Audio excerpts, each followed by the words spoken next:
नमस्ते, मैं अविचल दुबे। भारत में बर्ड फ्लू आ चुका है। लाखों पक्षी मारे जा चुके हैं और हजारों को मारने के आदेश जारी किए जा चुके हैं। इसके साथ ही बर्ड फ्लू कैसे फैलता है, इसके फैलाव के कारण क्या हैं, बचाव कैसे कर सकते हैं और सबसे बड़ा सवाल, अंडा या चिकन खाना या नहीं। इन सारे सवालों के जवाब, इसके साथ साथ राज्यवार डिटेल, मतलब कि देश में और हर राज्य में हो क्या रहा है, हम इस वीडियो में आपको बताएंगे। 10 पॉइंट्स के जरिए बर्ड फ्लू से जुड़ी हुई हर जानकारी आप तक पहुंचाई जाएगी। पहला पॉइंट, एवियन इन्फ्लुएंजा वायरस यानी कि H5N1। लेकिन भारत में जो इस वक्त मिल रहा है वो है H5N8। ये क्यों मिल रहा है, क्या कारण है, इसको आगे बताएंगे। लेकिन H5N1 जिसे हम बर्ड फ्लू कहते हैं वो पक्षियों से पक्षियों में, पक्षियों से इंसानों में और कई रेयर केसेस में इंसानों से इंसानों में फैलता है। भारत में इस वक्त जो सबसे ज्यादा पक्षी मारे जा रहे हैं वो हैं कौए, कबूतर, मोर, मुर्गी, बतख और कई केसेस में मछलियां। दूसरा पॉइंट है कि बर्ड फ्लू की भारत में शुरुआत कैसे हुई। 22-23 दिसंबर को जोधपुर में कुछ कौए मृत पाए गए। इसके बाद झालावाड़ में 25 दिसंबर को कई सारे कौए मृत पाए गए। जब सैंपल के लिए ये भेजे गए तो 29 दिसंबर को बर्ड फ्लू का पहला केस देश में सामने आया, जो झालावाड़ के साथ रजिस्टर्ड हुआ। 29 दिसंबर को ये पता चला कि भारत में बर्ड फ्लू आ चुका है। इसके बाद मध्य प्रदेश, हरियाणा, हिमाचल प्रदेश, इसके साथ कई और भी राज्यों में बर्ड फ्लू के केसेस आते रहे और अब लगातार करीब 10 राज्यों में अलर्ट जारी हो चुका है। 10 राज्यों में इस बात का अलर्ट सामने आ गया है कि बर्ड फ्लू हो सकता है। 5 राज्यों में इसकी पुष्टि हो गई है। केरल ने इसको आपदा घोषित कर दिया है। तीसरा पॉइंट, भारत में जो इस वक्त बर्ड फ्लू मिल रहा है वो नया स्ट्रेन है, बिल्कुल कोरोना के नए स्ट्रेन की तरह। सामान्य रूप से जो बर्ड फ्लू होता है वो नेचुरली होता है H5N1, लेकिन इस वक्त जो मिल रहा है वो है H5N8, यानी कि ये म्यूटेट हुआ है। जैसे कोरोना का वायरस म्यूटेट हुआ है, बिल्कुल ऐसे ही बर्ड फ्लू का वायरस म्यूटेट हुआ है। बर्ड फ्लू का फैलाव कैसे होता है, जैसे हमने बताया कि पक्षियों से पक्षियों में, पक्षियों से इंसानों में, इंसानों से इंसानों में, रेयर केस में। लेकिन जो फैलाव होता है वो होता है जो वर्ड होते हैं, अलग अलग तरीके के पक्षी होते हैं, उनके मल से या फिर उनके स्राव से। सबसे ज्यादा बर्ड फ्लू तब फैलता है जब कोई पक्षी बर्ड फ्लू से मर जाता है और उसके आसपास दूसरे पक्षी आ जाते हैं, तो बर्ड फ्लू होने की आशंकाएं बढ़ जाती हैं। भारत में अभी स्थिति यही हो रही है। इसके साथ साथ जो इंसानों में फैलता है उसमें सबसे बड़ा कारण होता है कि कई बार हम पक्षियों के आसपास बहुत ज़्यादा चले जाते हैं।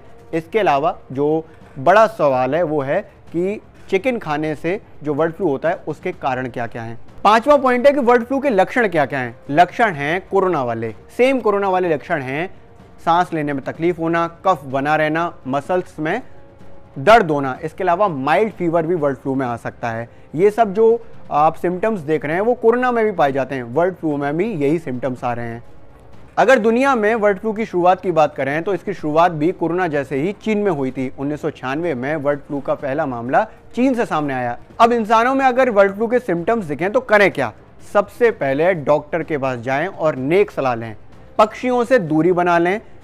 और जो सबसे बड़ा सवाल आपके जहन में चल रहा है कि चिकन या अंडा खाएं या नहीं, तो उसका जवाब है कि अधपका कुछ ना खाएं। जो भी खाना है पका के खाएं, और अगर इस वक्त इग्नोर कर सकते हैं तो चिकन अंडा ना खाएं। हाई अलर्ट पर 5 राज्य जो हैं वो हैं राजस्थान, मध्य प्रदेश, हिमाचल प्रदेश, केरल और गुजरात। इसके अलावा जिन राज्यों में निगरानी रखी जा रही है वो हैं यूपी, उत्तराखंड, हरियाणा, पंजाब, कर्नाटक, झारखंड, बिहार, तमिलनाडु और जम्मू कश्मीर। इनको भी अलर्ट पर रखा गया है। बीते 24 घंटे में राजस्थान में 250 से ज़्यादा कौओं की मौत हो चुकी है। अब तक कुल 700 कौए मारे जा चुके हैं। इसके अलावा झालावाड़, जहां पर पहला केस सामने आया था, वहां पर धारा 144 लगा दी गई है। वहीं जो जयपुर का जल महल है, जो टूरिस्ट हॉटस्पॉट है, वहां पर भी बर्ड फ्लू का सैंपल पाया गया है।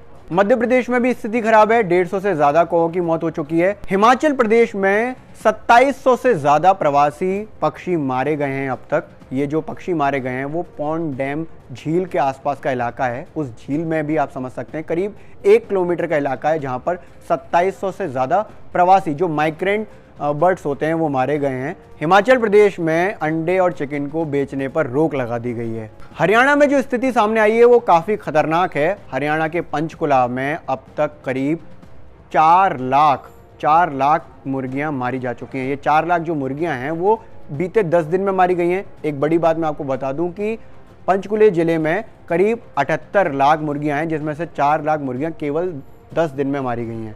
केरल जहां पर राजकीय आपदा घोषित किया गया है बर्ड फ्लू को, वहां पर स्थिति काफ़ी गंभीर है।